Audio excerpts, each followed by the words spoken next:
Et coucou les gens, comment ça va? Aujourd'hui, on se voit pour la deuxième partie des produits de garage et d'atelier. Dans cette deuxième partie-là, c'est très simple. Au lieu de te présenter chaque produit individuel avec leur utilisation, leur danger et leur symbole pictogramme, ici c'est très simple, je vais te les présenter d'une manière complètement différente. Je vais tout simplement les regrouper par famille, catégorie. Style, tu veux du dégraissant, tu as tout ça. Tu veux des décapants, tu as tout ça. Tu veux du dégrippant, tu as tout ça. Tu veux du désinfectant, tu as tout ça. Tu veux du détachant, eh ben tu as cela. Donc si le contexte de la vidéo peut t'intéresser, bah attends la suite.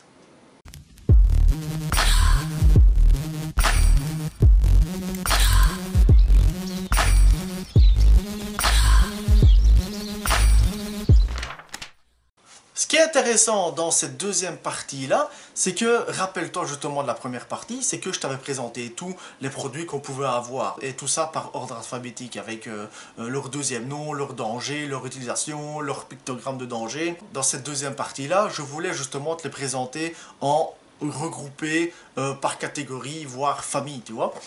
C'est toujours intéressant de te dire que, au lieu de chercher derrière toutes les bouteilles, est-ce que ça dégrippe, est-ce que ça dégrippe, est-ce que ça dégrippe, ou est-ce que ça décape, est-ce que ça décape, est-ce que ça décape. Non, ça t'en fout. Alors ce que je vais faire, c'est que je vais par exemple faire la famille des dégrippants. Dans la famille des dégrippants, tu as tous les produits là qu'on peut trouver. Dans la famille des détachants, tu as tous les produits là qu'on pourrait trouver.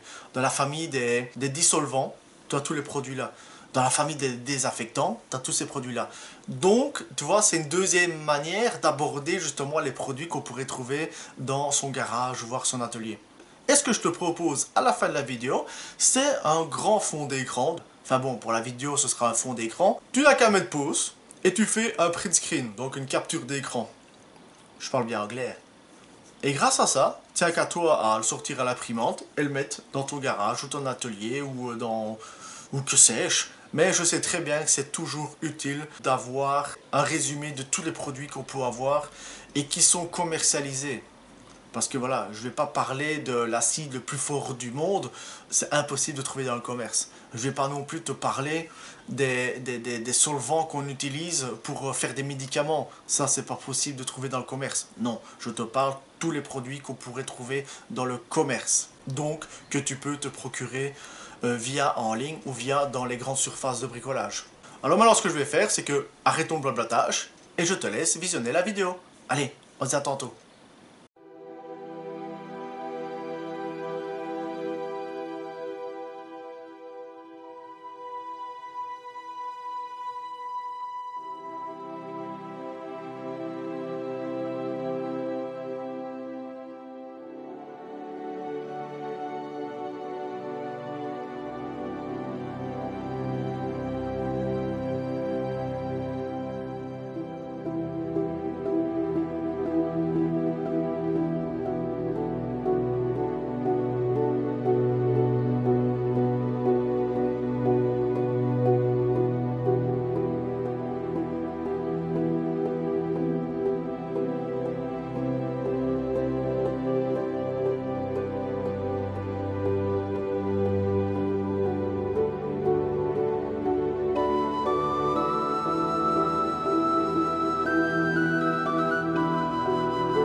Eh ben écoute, j'espère franchement que la vidéo t'aura malgré tout plu. J'espère qu'elle te sera utile.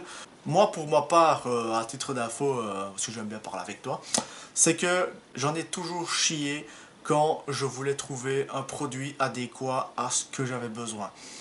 C'est que tout le monde connaît l'acétone, tout le monde connaît l'ammoniac, tout le monde connaît l'éthanol, tout le monde connaît les éthers. Mais c'est bien, c'est des beaux noms, mais des fois, c'est... Oui, je connais, mais à quoi ça sert? Donc si j'ai fait cette vidéo-là en deux parties, c'est que moi j'ai réellement chié pour toujours trouver ce qu'il me fallait. J'espère franchement que cette vidéo-là et voir la première partie aussi t'auront plu, parce que moi si j'avais eu ce style de vidéo là quand j'ai commencé à bricoler, eh ben franchement j'aurais vraiment gagné du temps et j'aurais évité aussi de faire des bêtises, parce que des bêtises, tu sais, quand tu utilises de l'acétone pour frotter de la colle, mais la colle elle est sur du plastique, ben tu te dis ah oui, t'as plus de colle, mais t'as plus de plastique non plus. Donc tu vois, des dégrippantes, on a toutes les sortes, mais tu peux pas dégripper tout et n'importe quoi. Tu décapant, c'est pareil, tu peux décaper, oui, mais tu as du décapant pour le bois, des décapants pour le plastique. Donc tu vois, moi si j'avais eu ce style de vidéo là, il y a beaucoup de choses. Bon, on apprend aussi de ses erreurs, c'est certain, mais j'aurais pu aussi faire une connerie. Tu sais, moi si dans le passé on m'avait dit Jonathan, il faut jamais mélanger de l'ammoniac avec de la javel, ben j'aurais jamais fait. Donc tu vois ce que je veux dire. Alors j'espère franchement et sincèrement que ces deux vidéos-là vont t'aider et vont surtout t'aider à pas faire de conneries, mais vont t'aider aussi dans ton quotidien et dans tes bricolages. Alors maintenant sur ce, ben, je vais te laisser à ton activité. Fais tout ce qui est possible sur YouTube et on se dit à la semaine prochaine. Allez, ciao ciao.